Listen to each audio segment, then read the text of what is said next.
Okay, so let us start today's session. In the last session, we have taken the practical on simple vapor compression test rig. Okay, I've shown you the components. I've shown you how they work. We have also taken the reading for that. Okay, so what is remaining in that experiment is the calculation part. Okay, so see, as I told you, okay, the very purpose to understand the simple vapor compression test rig. Okay, so the aim of the experiment is to calculate, okay, okay, actual and theoretical COP, is to calculate actual and theoretical COP, actual and theoretical COP. Okay, COP, it is called as, you know that it is called as coefficient of performance, right? So we need to calculate coefficient of performance actually as well as theoretically. Okay, so for which we require some readings. Okay, so those readings we already know. Okay, so I will just now plot, or I will just draw what we have already done, okay, in the previous practical session, so you will be able to recall it. Okay, so in the last practical session we have seen simple vapor compression test rig, okay, where we were having a compressor. I'll just draw a diagram. Okay, so here we will have a compressor that I already shown you in the practical. So compressor, okay, let us see, this is the inlet to the compressor, that is point number 1, and point number 2, okay, is the exit to the compressor. Okay, point number 1 is the inlet to the compressor, point number 2 is the exit to the compressor. Okay, once it is getting out of the compressor, it is supplied the condenser. It is supplied to the condenser. Okay, it is supplied to the condenser. Okay, once it is getting out of the compressor, it is supplied to condenser. Okay, so 2 is the inlet to the condenser, 3 is the exit to the condenser. Now once it is getting out of the condenser, okay, we will supply it, okay, to the expansion device. Okay, I'll just write down here. Okay, we'll supply it to the expansion device. Okay, so here I will mention expansion device. Okay, and here we have used capillary tube as an expansion device. Okay, so I'll just write on here also capillary tube. Capillary tube. So this is the expansion device which we have used. Okay, and once it is getting, see, 3 is the inlet to the expansion device. Okay, so 4 is the exit to the expansion device. Right, now once it is getting out of the expansion device, okay, we will supply it to the evaporator.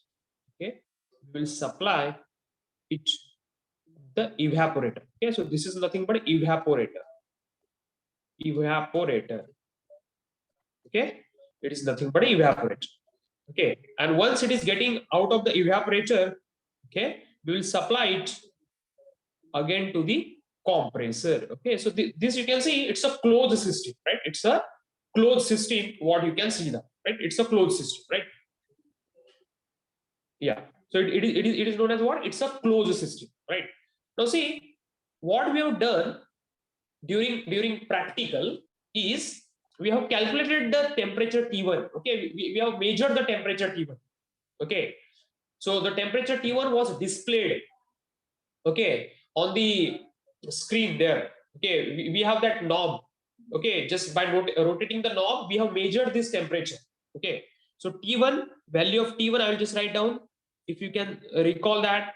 Okay, it is 20 degrees Celsius. These readings I have posted already in your WhatsApp group, right?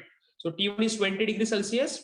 T2, temperature after the compression, we have found it to be 89 degrees Celsius. 89 degrees Celsius, you can check that. Okay, temperature after the condenser, okay, it is T3, and we have that value 33 degrees Celsius. 33 degrees Celsius. Okay, 33 degrees Celsius. And temperature after the expansion, it is T4. Okay, we have that value 13 degrees Celsius. 13 degrees Celsius. Okay, so these values we have already measured during the practical session. Okay, in the last practical. So these values we have measured. Okay, at the same time, okay, by using anemometer, okay, we have calculated the velocity, or we have measured the velocity of the air. Now see, these are the temperatures which we have measured. Okay, now see where you will get cooling effect. We will get a cooling effect in evaporator, because in evaporator what happens, the air abstract the heat. Okay, as a result, okay, or basically the refrigerant is going to abstract the heat. As a result, what happens, the refrigerant get evaporated. Okay, see, refrigerant is going to abstract the heat. As a result, refrigerant gets evaporated. That's why it is called as evaporator.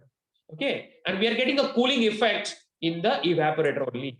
Okay, so where we are getting a cooling effect, so we are getting the cooling effect in the evaporator. We are getting the cooling effect in the evaporator. Okay, so we are getting the cooling effect where we are getting the cooling effect in the evaporator. Okay, we are getting the cooling effect in the evaporator. Okay, so what is flowing? Okay, so in the evaporator, you know that the refrigerant is there.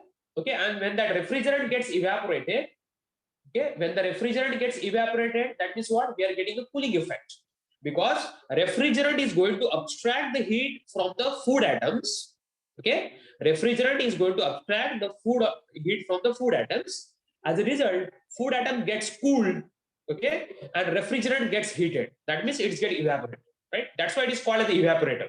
You might get confused, sir, it's a evaporator. Okay, then why we will get a cooling effect? See, refrigerant get evaporated. As a result, okay, whatever the food atoms are there, they get cooled. Okay, now see, here we are using, here we want to cool the air. Okay, we want to cool the air. Okay, so we have taken the air there, right? Now see, cooling effect. So see, before before running this cycle, okay, before running this cycle, the initial temperature of the air, okay, initial temperature of the air, it was T5. Okay, what was the T5? T5, it is called as initial temperature of the air. Okay, if you want, okay, T5, it is nothing but initial temperature of the air. If you want, I'll just write down T5. It is initial temperature of the air. Initial air temperature. T5 is the initial air temperature. Okay, and that we have measured. Okay, that we have measured, and it was coming. It was coming to be 20.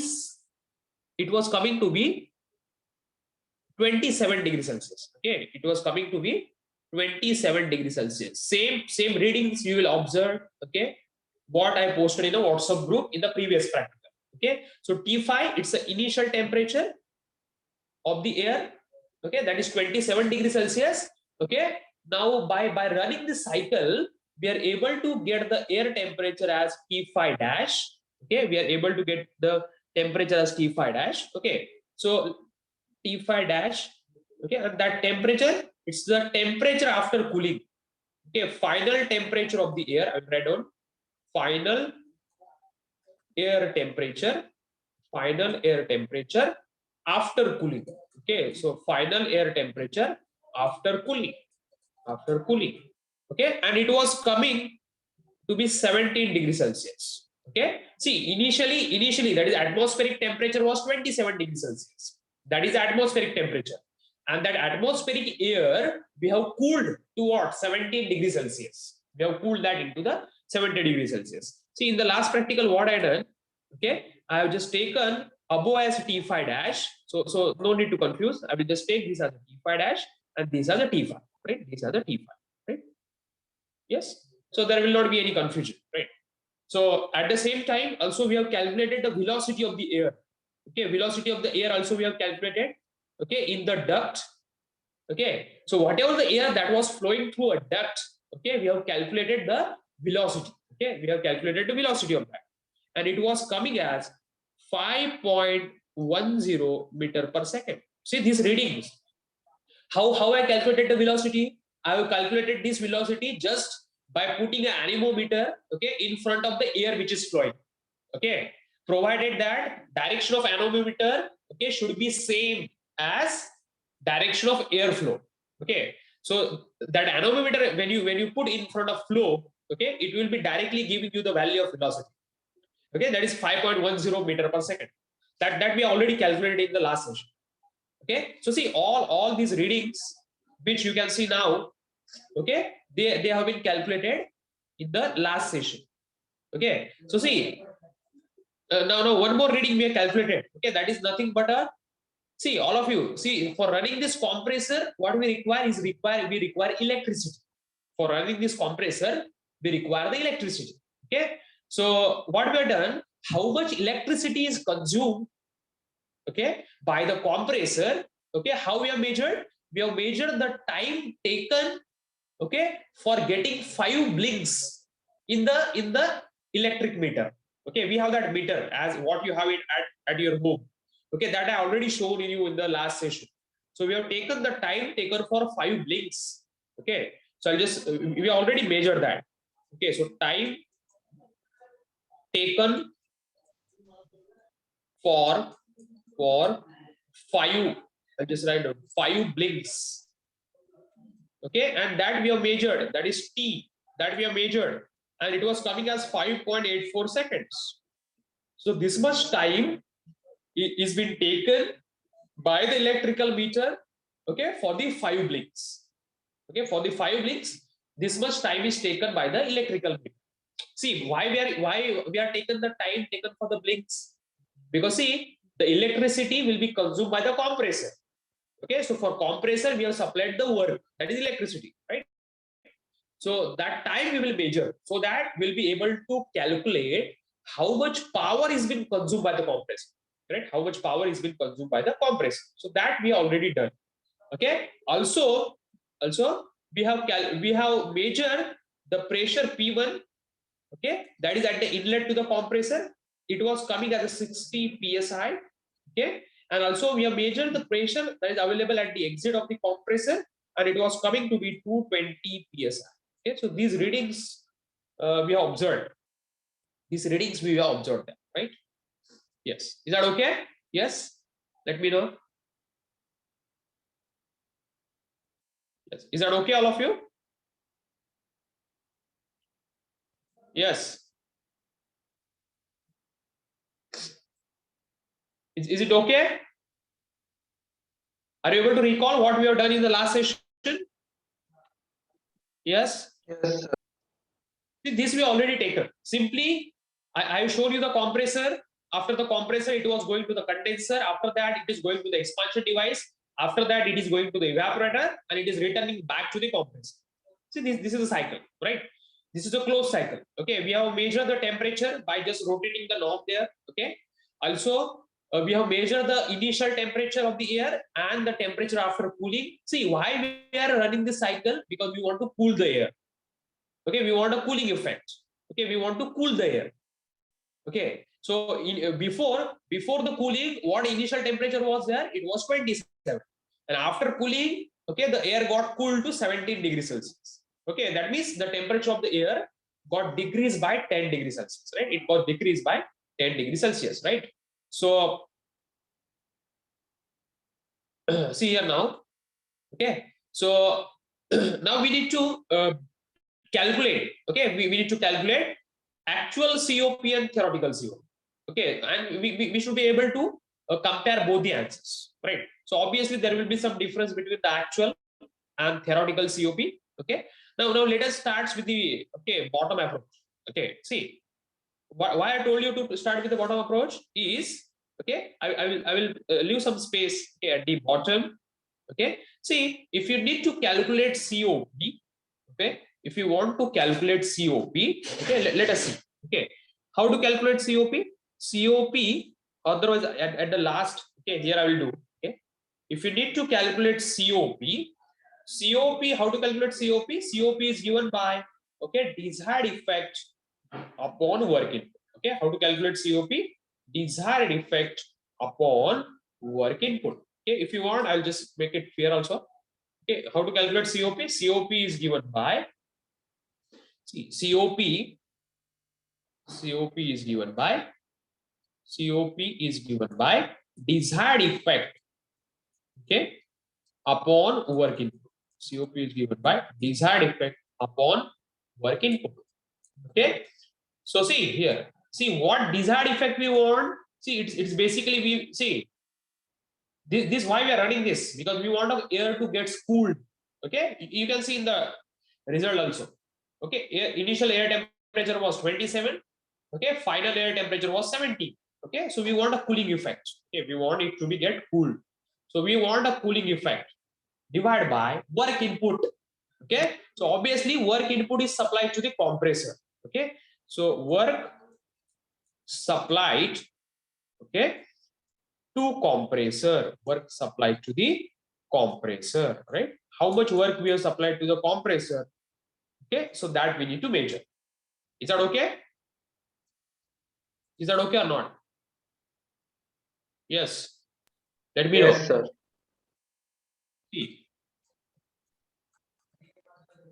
If you have any doubt, you let me know.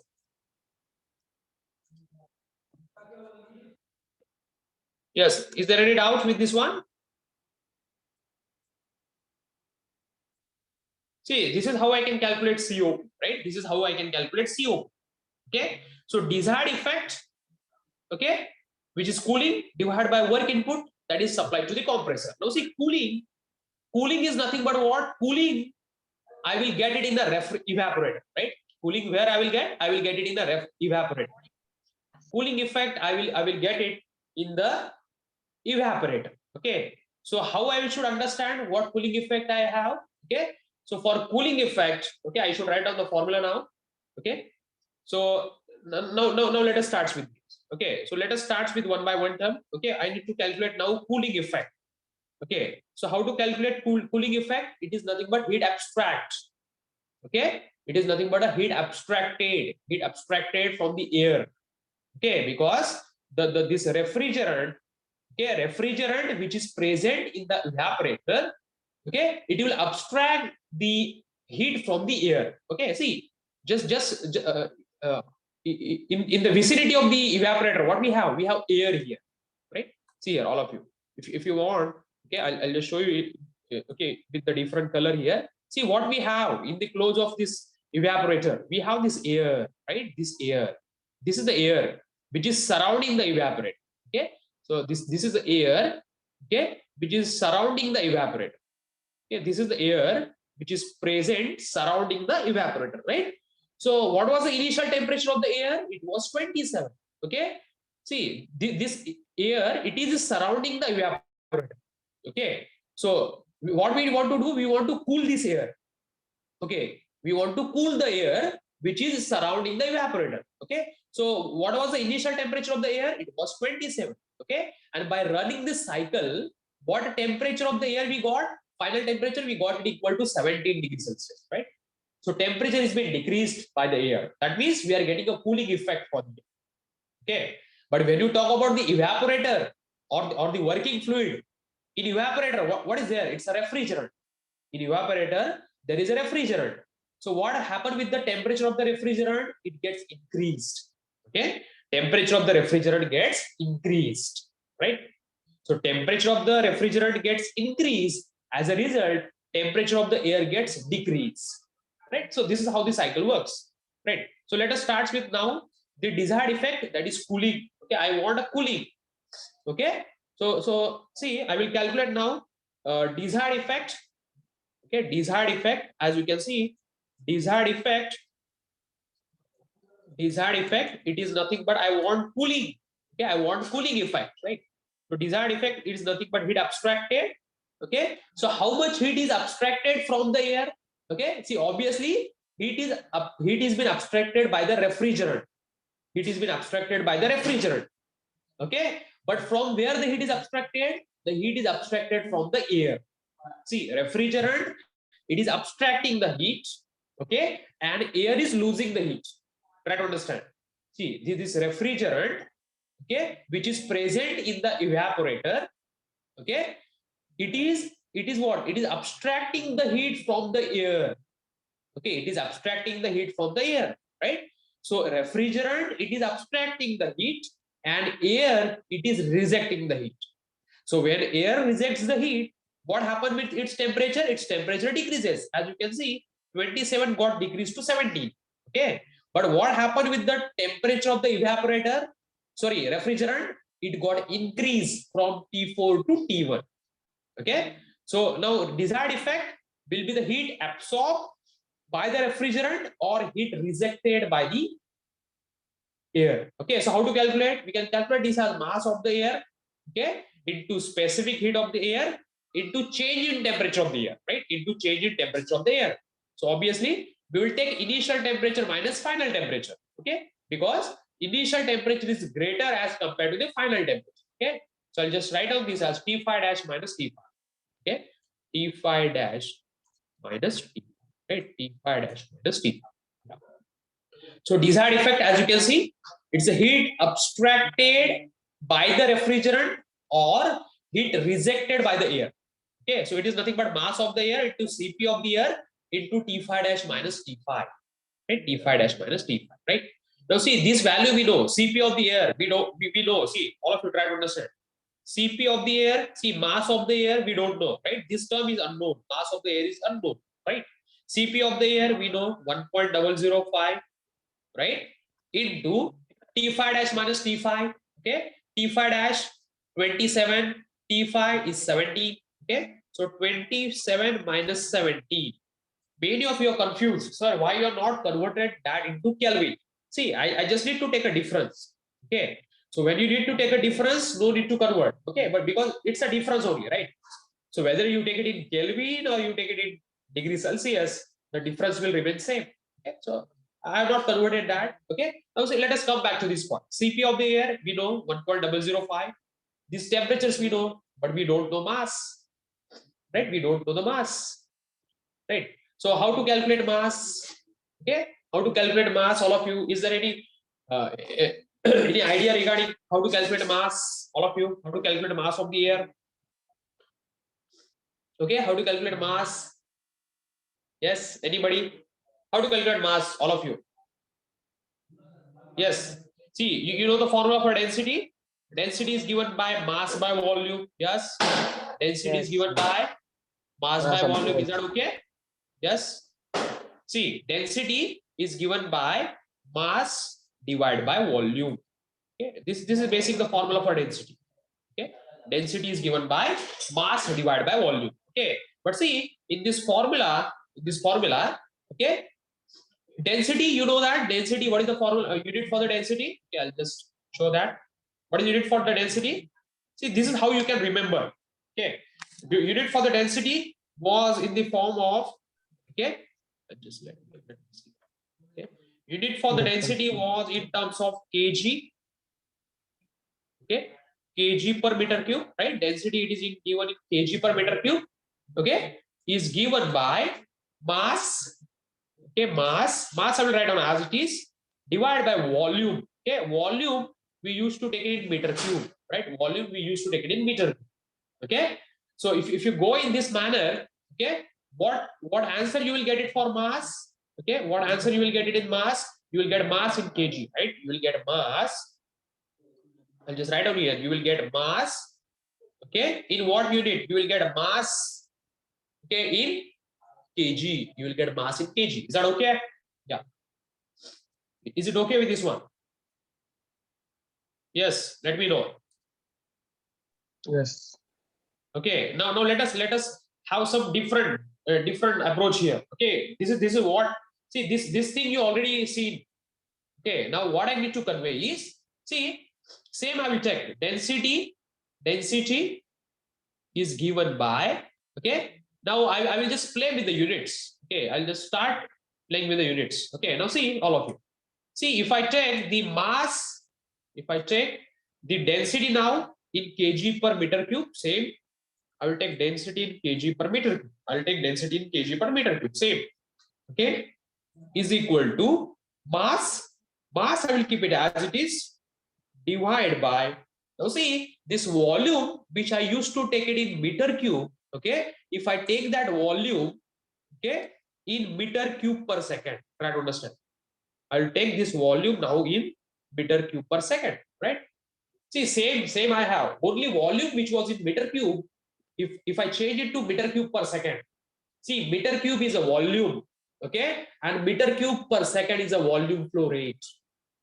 See, meter cube, it's a volume, okay, But when you talk about meter cube per second, it is called as volume flow rate. Okay. So if you want, I'll just write down here, density is given by, okay. Now mass becomes mass flow rate. Try to understand. Mass becomes mass flow rate. Divide by, I'll just write down here. Okay. Now mass becomes mass flow rate. Try to understand. See, this is the thing. Density is given by, now mass becomes mass flow rate, okay, divide by volume now becomes volume flow rate. Okay, volume now becomes volume flow rate. And see, volume flow rate, it is also known as discharge. Okay, volume flow rate, it is also known as discharge. Okay, so let us see here now. Let us see here now. So so what unit for the mass now I'll get? I'll get the mass. When you see here, now I'll get the mass in terms of what? Now I'll get it mass in terms of, yeah, can anybody let me know? Yeah. We'll get now mass in kg per second. Yes, is that okay? Yes.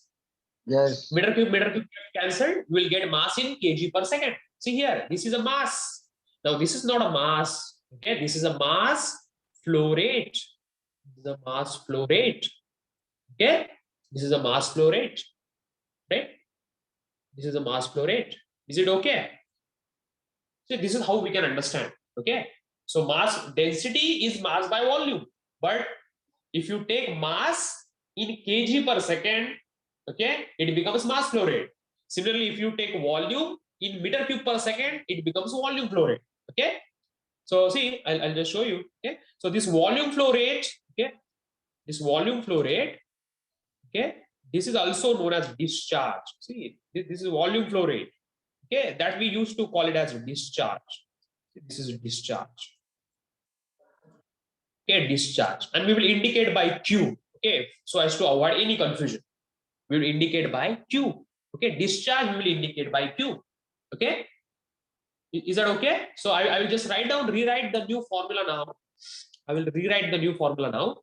Density is given by mass m dot, okay, divided by Q, m by Q. Is that okay? Yes, is that okay? Let me know. Yes. Is it okay or not? Yes, let me know. Yes, sir. Okay. So see, this is somehow very simple. Don't need to buy at anything, right? So from this, okay, from this I will calculate. Okay, as you can see, from this I will calculate mass is equal to, that is mass of the air is given by density of the air into discharge, right? Density of the air into discharge, right? Now see, density of the air we know. Density of the air we know. Okay, so density of the air, okay, it is one. I'll just write down that value. Density of the air 1.293 multiplied by Q. This Q we don't know. Value of Q we don't know. So this is again unknown. I will call this as some equation. Okay, this value is not known. This Q is not known, right? Value of Q is not known to us, right? So that we are supposed to calculate. Then only we will be able to calculate mass of the air. See, mass of the air is not known. How we will calculate density into Q? Okay, but Q is again not known. Discharge. Okay, so see, discharge Q. All of you know that discharge Q. It is a multiplication of, okay, Q is given by area, okay, multiplied by volume. Okay, area multiplied by velocity. Sorry, area multiplied by velocity. Okay, if you want, I'll just write down here. Okay, area. This is to be multiplied by area into velocity. See, this is area into velocity. Area into velocity. Okay, area into velocity. Okay, so how to calculate? Okay, area of the duct. Okay, so duct through which the air was flowing. Okay, so that duct was measuring 0.35 into 0.30 meter. Okay, this was the dimensions of the duct. See, we have seen that square duct through which the air was flowing. Okay, so it was measuring 0.35, okay, by 0.3. It was somewhat rectangular section where 0.35 and 0.3, okay, meter. Okay, so it was measuring this value. Okay, so when you calculate this value q, okay, so let us calculate that value. Let us check how much we are getting. 0.35 by 0.35 into 0.3. Okay, so how much getting? We are getting it equal to 0. Yes, 0.105, right? 0.105 we are getting, right? This what we get as 0.105. This is q we got, right? Q. Okay, that is a discharge. That is meter cube per second we got, right? See, area, that is 0.35 into 0.3. Okay, and one more thing we need to multiply here. It's a velocity. Okay, velocity. Okay, so let us multiply here only. So this is the area. See, this term is area. Okay, into velocity. What is the velocity of the air? Okay, we already measure that 5.10, as you can see. Okay, we already measure that value 5.10. Okay, so into 5.10. Okay, so how much we are getting? We are getting equal to 0.5355. 0.5355, right? So this we are getting as meter cube per second. Try to understand. This is meter cube per second. Okay, this is a discharge. So when you put this in, discharge is given by area into velocity. So area, it was of rectangular cross section, which was measuring 0.35 into 0.3 meter square. Okay, so this is the area multiplied by velocity 5.10 that we already calculated. Sorry, measured. Okay, so that 5.10, it is coming 0.5355. Okay, so that value I'll put it here, 0.5355. Okay, so I will get into 1.293. Okay, so what value of mass flow rate I have? I have it equal to 0.69, okay, kg per second. Kg per second, right? So see, this is a mass flow rate. I don't understand. This is a mass flow rate, right? This is a mass flow rate. This is a mass flow rate, right? This is a discharge what we got. This is a discharge, right? Mass flow rate we got a discharge. Okay, so let us put it here. Mass flow rate is 0.69. Okay, so what desired effect we got? Desired effect we got how much? 0.69 into 1.005 into 10, right? So we got it equal to 6.95. Okay, 6.95 kilowatts. Okay, so this is a desired effect what we got. This is a desired effect. All of you try to understand. This is the value of QA what we got. QA equal to this. Is it okay? Yes or no? Yes. Is it okay? Okay, okay. Okay. So we got QA now. Cooling effect we So got. एक minute नीचे करो ना sir. Yeah. Yeah. Now what we'll do? Now we will calculate. The power consumed by the compressor. That is work supplied to the compressor. We will calculate. Okay. So see, the general formula is this. Okay. Work consumed by the compressor. Work consumed by the compressor. Okay. For which we have measured the time required for 10 blinks. Okay. In the meter. Okay. So that X by T. Okay, multiplied by 3600 multiplied by 1 by C. Okay, so this is the formula how to convert that units into kilowatt. Okay, we have just taken the time. So see, for five blinks, okay, X is what? Number of blinks. X is number of blinks. So we have taken 5 blinks. And for 5 blinks, how much time it has taken? You can see that time taken for the 5 blinks is 5.84, right? 5.84.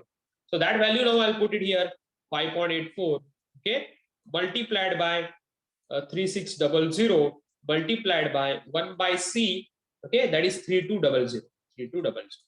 Okay, so let us calculate that. Okay, see, it is a calculation. Okay, so let us calculate that. Can anybody do? Let me know the answers. What we got? Yes. Yes. Can you let me know what answer we got for this one? Yes. 5 into 3600 divided by, yes, Do it fast, all of you. Divide by 5.84 into 3200. Okay. So we got how much value we got? We got 0.96 kilowatt. Okay, 0.96 kilowatt, right? So now can we calculate COP? So COP is what? COP is given by what? Desired effect upon work input. So desired effect we already calculated 6.95. Okay, 6.95 divided by work input. Okay, that is 0.96. Okay, so this is 6.95 divided by 0.96. Okay, so it was giving how much? 7. Okay, it is giving how much COP? 7 point, yes, 7.23, right? 7.23. See, this is the COP, desired effect upon work input. Okay, so this is the value of COP what we got, and it's a theoretical. Okay, it's a theoretical COP. Is that okay, all of you? Yes, let me know. Yes, all of you, is it okay? Yes, is that okay or not? Yeah. Yes, sir. Okay, now let us start with how to calculate actual COP. Okay, so for calculating actual COP, as you can see, okay, the process is very simple. Okay, what we require is okay, see here, all of you. So for that we require only this pH chart. You can see on the diagram. See, this pH chart is required so as to calculate actual COP. Okay, so as to calculate actual COP. So see how we'll calculate actual COP. Actual COP, if you want, I'll just write down actual COP. We will calculate actual COP. We will calculate by pH chart. pH chart. See, this is very important. pH chart. So this pH chart will be different for different refrigerants. Okay. Now in our setup, okay, we have this R22 refrigerant. Okay, see this R22, it is nothing but a refrigerant. R22, it is nothing but a refrigerant, right? This is the refrigerant which we have, okay, in our setup. Okay, so this pH chart. So vertical axis, it's a pressure. Horizontal axis, it's an enthalpy. You can see this pressure is P. Okay, this pressure is P. Okay, and this enthalpy is H. Enthalpy is H. Okay, that's why it is called as pH chart. See, simple. So when you can see these horizontal lines, see what is the pressure? 0.1, 0.15, 2, 3, 4, like that. So pressure is increasing. Okay. So when you see this horizontal line, along the horizontal line, that means what? Pressure is constant. See, obviously it is a pH chart. So horizontal line indicates pressure is constant. Vertical line indicates that enthalpy is constant, right? One thing, vertical line indicates the enthalpy is constant. Okay. Now see, we need to plot every point.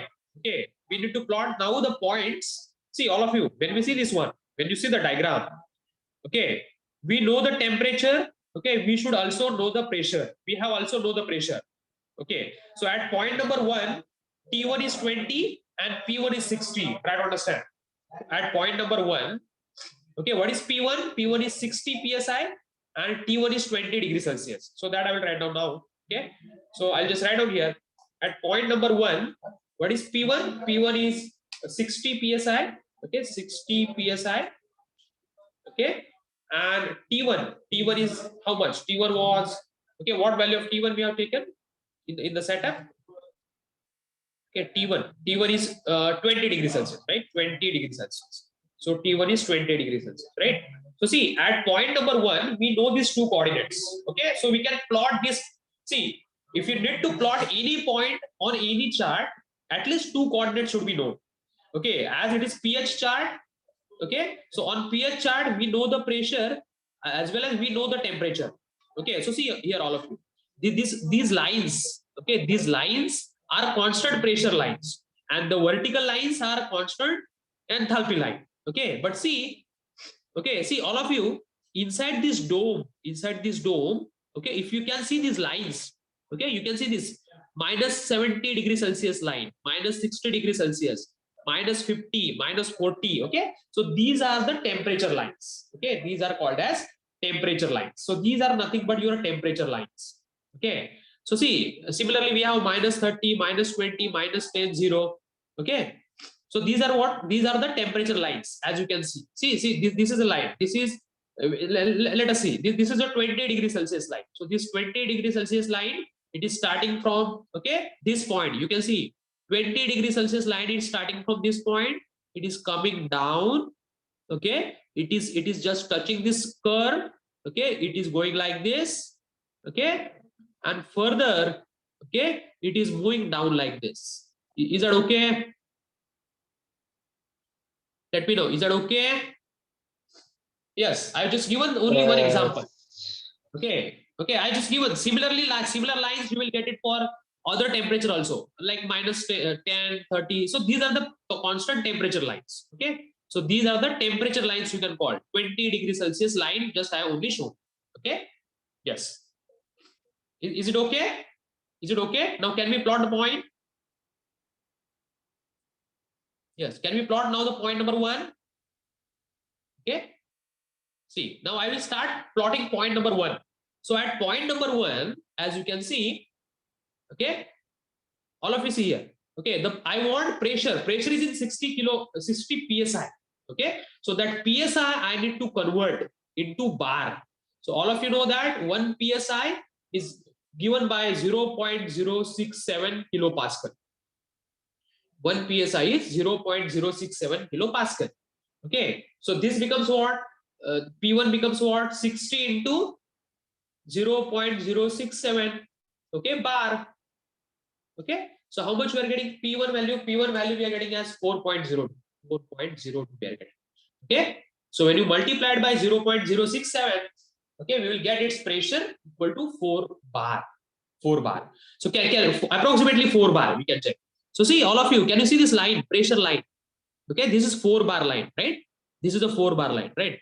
So what I will do, okay, so this is a constant pressure line. Okay, so along this line, when you see, this is a constant pressure line, okay, which is 4 bar.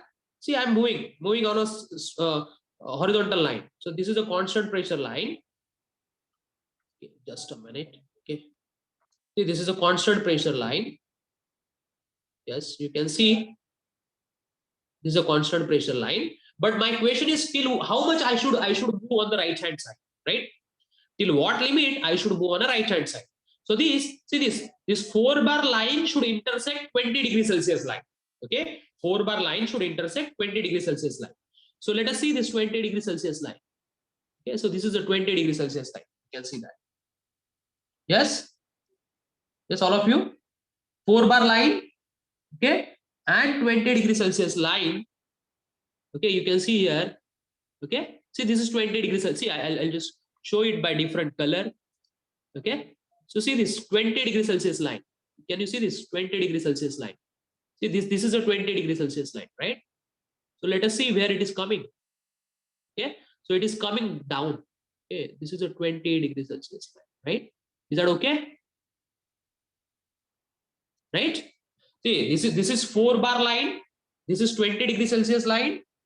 Yes, yes, and the point where they're intersecting. Okay, let me extend this more. I'll just extend this line below. Okay, this line I'll extend it more.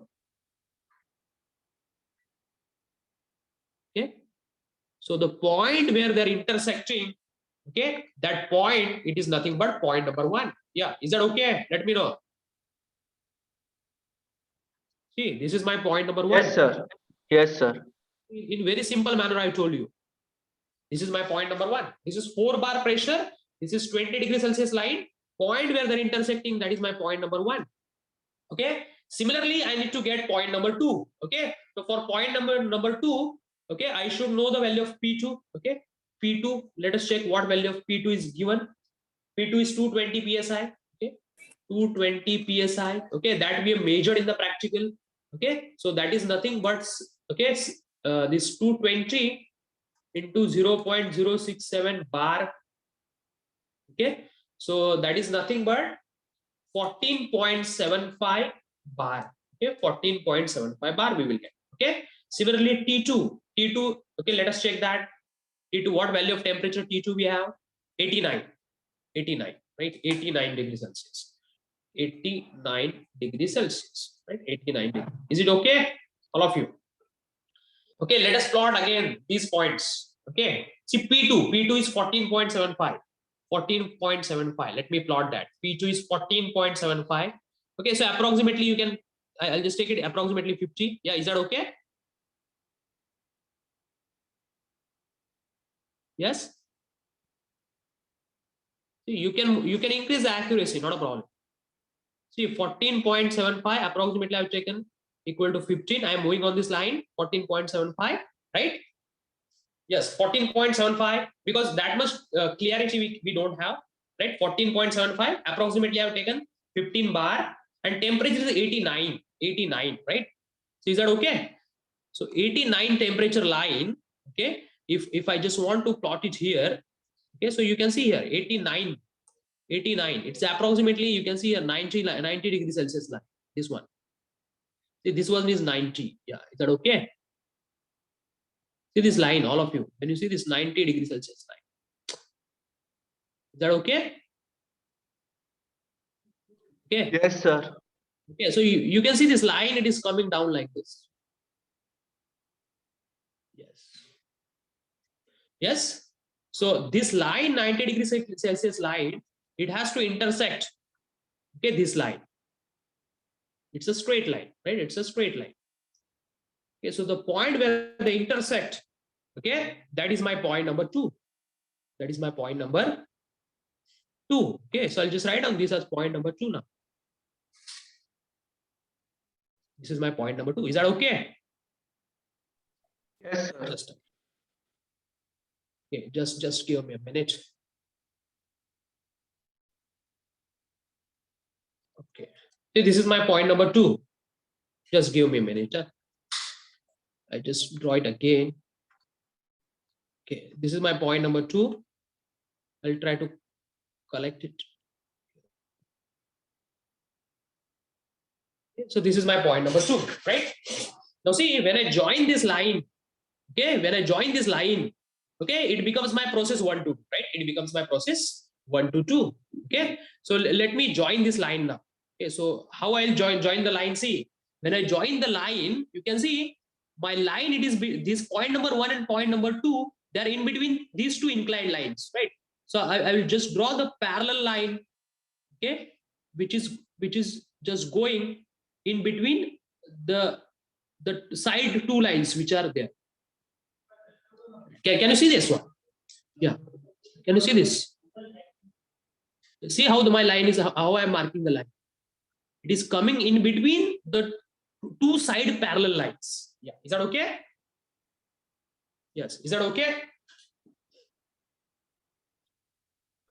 Yes, sir. Yes, yes. So we got point number 1, we got point number 2. Okay, now let us plot point number 3 and 4. Now how to plot point number 3 and 4? Okay, so for point number 3, as you can see, for point number 3, what temperature we have? Point number 3, temperature is 33 degrees Celsius, right? 33 degrees Celsius. Okay, so for point number 3, temperature is 33 degrees Celsius. Okay, so see all of you. So point number 3 will be here somewhere, 33 degrees Celsius on the same pressure line. Okay, I will just cover very fastly. Okay, 33 degrees Celsius. Okay, on the same pressure line, the point number 3 will be here. So 33. See, this is 30. This is 30. See, you can stay. See, this is 30. This is 40. 35 will be somewhere here. Okay, so I'll just mark this point now here. You can see this. These are the lines, right? This is the temperature line. Okay, is that okay? See, this is 33 degrees Celsius line, which is coming from the top. Okay, and it Yes, will sir. intersect here. It will go like this. Okay, so this is my point number 3. Is that okay or not? Let me know. Yes, Yeah, yes, sir. this is point number 3. Okay, similarly, how I should get point number 4? Point number 4, 13 degrees Celsius. 13 degrees Celsius. So for 13 degrees Celsius, you can check it here. 13 degrees Celsius here.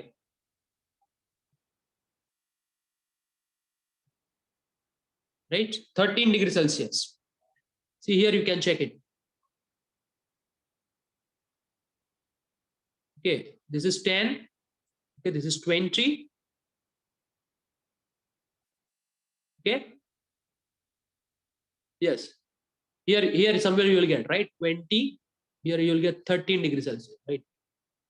Here. So this line you can mark, extend it down. Okay. Now see, once you get point number 3, once you get point number 3, okay, you can just move down. Okay, because see 3 to 4, where it is occurring? 3 to 4, it occurs in an expansion device. 3 to 4, it occurs in what? Expansion device, during which enthalpy is constant.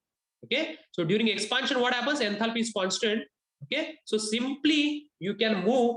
Okay, simply you can move from 3 to 4 in a downward direction. Okay, no need to plot that point as well. Okay, so I'll just now move from point number 3 to 4 in directly downward direction, because it's a isenthalpic process.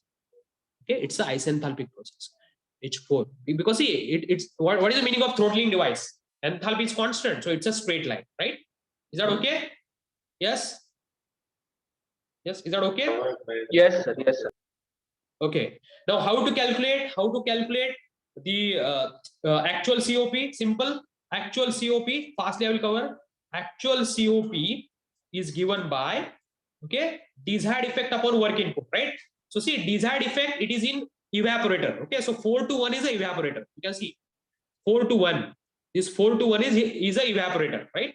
4 to 1 is a evaporator where cooling occurs. You can see on the diagram also. 4 to 1 is a evaporator where cooling occurs. Okay, so 4 to 1 is a evaporator. So I will take the difference between the enthalpy at H1 and H4. See, 4 to 1 is the evaporator. So enthalpy H1 minus H4 will be the cooling effect divided by work input to the compressor, that is H2 minus H1. Say yes or no? Let me know. See, 4 to 1, Yes, it sir. occurs in an evaporator, and 1 to 2, it occurs in a compressor. Okay, I have just taken the difference because H1 is greater than H4, H2 is greater than H1. So this is what we got. Yeah, is that okay? Yes. So H1, Sir. H1, when you measure here, I'll simply finish it fast. Okay, if you measure here H1, value of H1, if you just go down here, okay, some value you will be able to measure here, right? So if you measure this value of H1 here, okay, in vertical direction, downward, okay, I'll finish it fast. Okay, H1, okay, somewhere some value you will get, right? 400, okay, this is 4, okay, 10, 20. See, you will get approximately 425 value, right? 425, right? Somewhat 425. Approximate, I'm checking. 425 minus H2. H2. Here you will get some value, right? H2. Okay. I'm just doing a rough calculation. Okay. So 454. Here it is 475. 460 you get somewhere 460. Sorry. H2. H2 is 460. Okay. H1, just a minute. Okay, H1 we already calculated. Yes, it is 425, right? So is given by, see, H1 425, H2 460, H4. Let us calculate H4 as well. H4. Okay, simple calculation I'm showing. H4. Okay, 200. This is 220, 10, 20. Okay, 30. Okay, 230 we can take, right? 230. Is that okay, all of you? Yes. And how much answer we are getting for this one? Yes. 425. Okay. How much? 5.5. 425 minus 230 divided by 460 minus 425. 5 point. Yes. 5.51. Yeah. So see, actual COP it's 5.57, and what is the ideal COP or theoretical COP? 7.23. 7.23. Is that okay, all of you? Yes. Is that okay with the session? Yes, Let me sir. know. Is that okay with the session? Okay, Yes, sir. sir. Okay. Okay. So with this, we will conclude the today's session, and in the next session, we will finish with the next experiment.